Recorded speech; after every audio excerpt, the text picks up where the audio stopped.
Now let's shift our attention to Washington, D.C. Something extraordinary is happening there. A man once designated a terrorist is about to walk into the White House. We're talking about the president of Syria, Ahmed al Sharaa. Just over a decade ago, the U.S. had placed a bounty on his head. $10 million were on offer for al Sharaa's capture. But today the tables have turned. The U.S. is welcoming the same man as a partner. And it's a historic moment. This is for the first time that a Syrian president will visit the White House, the first time ever. It's a dramatic turnaround. This time last year, Bashar al Assad was still in power in Syria. In December 2024, al Sharaa's forces stormed Damascus, the capital of Syria. It led to the ouster of Bashar al Assad. And after 14 years of war, Syria got a new leader, Ahmed al Sharaa. Then in May this year, the US president met him, President Donald Trump. He met al Sharaa. It was their first meeting. It happened in Riyadh. Days later, Washington lifted the sanctions on Syria and the United Nations followed suit. So did Britain and Europe. Al Sharaa's name was removed from the global terror watch list. Cut to November 2025, the same man is being welcomed at the White House. So this visit, today's visit, could cap off the turnaround. It could mark the beginning of a wider shift.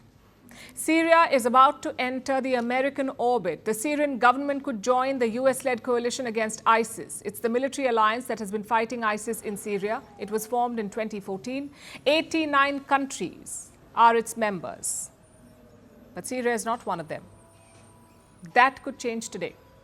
Syria could join this coalition. It's the group that changed the course of the Syrian war. You may remember how it played out. A decade back, ISIS had taken over large parts of Syria. They declared a caliphate. Their fighters were making swift advances. So a coalition led by the United States was created to decimate the Islamic State. By 2019, they achieved this goal. So it was a military success. But this coalition had a difficult relationship with Assad, the man who ruled Syria then. He publicly denounced the coalition. He termed it an attack on Syrian sovereignty. There was a hostile coexistence. Each side avoided direct confrontation with the other, and that is about to change.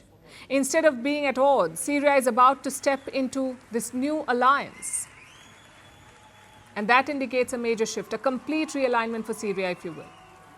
For years, it was part of the Iran-Russia axis. Tehran funded its militias. Moscow gave it diplomatic cover at the UN. Today, that old equation, that old relationship is fading, and Syria is entering America's sphere of influence. This shift also has a military dimension. Reports say the US is working on setting up a military base in Damascus, the Syrian capital. The Americans will get a military base here. They're already carrying out reconnaissance flights. American planes like the C-130 have flown to Damascus. They have checked out a runway in the Syrian capital. American engineers have also inspected it. The US, by the way, already has at least 19 military bases in West Asia. So why does it need one more, and that too in Syria? Well, for a number of reasons. It gives the Americans a foothold in a country that was so far in the opposing camp. Plus, the US can use it for a wide variety of missions: logistics, refueling, surveillance, humanitarian missions. Syria will keep its sovereignty while US forces operate within its borders. That's the idea. Of course, it will have repercussions for Syria and for its neighbors, for other players in the region too. The geopolitical chessboard of West Asia is being flipped. Syria used to be a symbol of resistance against the West. It will now become an American partner. Both Iran and Russia would lose a vital ally. Iran had supply routes through Syria. Now the US military can track them more closely. For Russia, this shift is a bigger challenge. Moscow still has military bases in Syria. For decades, it has shaped Syria's politics. But now it is home to the exiled Syrian dictator, Bashar al Assad, the man whom al Sharaa ousted. And here's the interesting bit. Al Sharaa went to Moscow last month. He met President Putin. He promised to respect past deals, and he sought to reset the relationship. But there's no denying that Moscow will have to fight for influence now. The US is serious about engaging Damascus. They're framing it as an effort to rebuild Syria after years of war. But this is, in fact, about reordering the region. It's about creating a new balance of power where America is the dominant force in West Asia. Want the facts? The latest developments?